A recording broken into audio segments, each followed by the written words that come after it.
కేవలం 9999 నుండి LASIK surgery American laser eye హాస్పిటల్లో కాంటాక్ట్ 9154365872. ఐవీఎఫ్ పద్ధతిలో దూడ జననం పశుసంవర్ధక జీవ సాంకేతిక రంగాల్లో భారతదేశం మరో చారిత్రాత్మక మైలురాయిని అధిగమించింది. దేశీయ పశుజాతుల సంరక్షణ మరియు వృద్ధి దిశగా శాస్త్రవేత్తలు అద్భుత విజయాన్ని నమోదు చేశారు.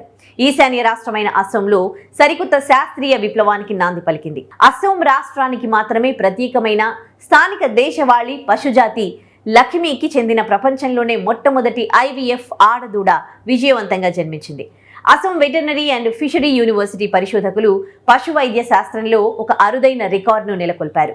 కేంద్ర ప్రభుత్వం ప్రతిష్టాత్మకంగా అమలు చేస్తోన్న రాష్ట్రీయ గోకుల్ మిషన్ ఆర్థిక సహకారంతో ఈ విశ్వవిద్యాలయ ప్రాంగణంలో అత్యాధునిక పరిశోధన ల్యాబ్ను ఏర్పాటు చేశారు. ఈ ల్యాబ్లో శాస్త్రవేత్తల బృందం స్వచ్ఛమైన లక్ష్మీ జాతి ఆవు పిండాన్ని టెస్ట్ ట్యూబ్ పద్ధతిలో అభివృద్ధి చేసి సరోగేట్ ఆవు ద్వారా విజయవంతంగా ఈ దూడకు జన్మనిచ్చేలా చేసింది.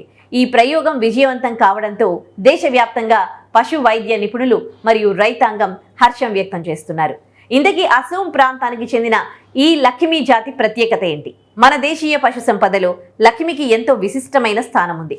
ఇవి ముఖ్యంగా ఈశాన్య భారత ఉష్ణమండల, ఉప ఉష్ణమండల మరియు ప్రతికూల వాతావరణ పరిస్థితులను సులభంగా తట్టుకోగలవు. అంతేకాకుండా ఈ జాతి ఆవులకు రోగనిరోధక శక్తి అత్యంత సహజంగా ఎక్కువ. సంప్రదాయ వ్యవసాయ పనులకు సహాయపడడంతో పాటు అత్యధిక పోషక విలువలు కలిగిన స్వచ్ఛమైన A2 పాలను ఉత్పత్తి చేయడంలో ఈ జాతి ప్రసిద్ధి చెందింది. అయితే కాలక్రమేణా సంకర జాతుల ప్రాబల్యం పెరగడంతో స్వచ్ఛమైన లక్ష్మీ పశువుల సంఖ్య క్రమంగా తగ్గుతూ వస్తోంది. ఇలాంటి తరుణంలో ఐవీఎఫ్ సాంకేతికత ద్వారా మేలైన లక్ష్మీ ఆడదూడను ఉత్పత్తి చేయడం దేశీయ జన్యు వనరుల పరిరక్షణలో ఒక గొప్ప మలుపుగా మారింది. ఈ అపూర్వ ఘనతపై అసోం ముఖ్యమంత్రి డాక్టర్ హిమంత బిశ్వ శర్మ హర్షం వ్యక్తం చేశారు. ఇది నాగరికత, సంస్కృతి మరియు సృజనాత్మకత విజ్ఞానాల అద్భుత కలయిక అని ఆయన కొనియాడారు.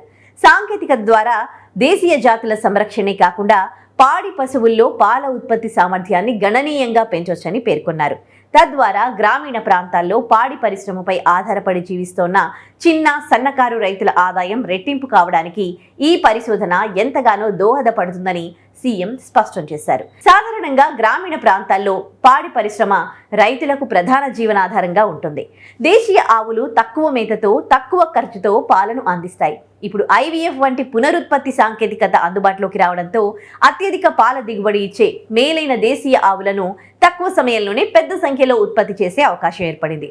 ఇది రాబోయే రోజుల్లో భారతీయ శ్వేత విప్లవానికి సరికొత్త దిశానిర్దేశం చేయనుంది. శాస్త్రీయ ఆవిష్కరణలు కేవలం ప్రయోగశాలలకే పరిమితం కాకుండా రైతులకు నేరుగా లబ్ధి చేకూర్చే విధంగా మారినప్పుడే నిజమైన ప్రగతి సాధ్యమవుతుంది. అసోం వెటర్నరీ శాస్త్రవేత్తలు సాధించిన ఈ విజయం భారతదేశ పశుసంవర్ధక రంగానికి సరికొత్త మార్గాన్ని చూపించిందని చెప్పడంలో ఎలాంటి సందేహం లేదు. లక్ష్మీ దూడ జననంతో మొదలైన ఈ సాంకేతికత విజయం భవిష్యత్తులో దేశవ్యాప్తంగా ఉన్న ఇతర అంతరించిపోతున్న దేశీయ పశుజాతుల సంరక్షణకు మార్గదర్శకంగా నిలవనుంది.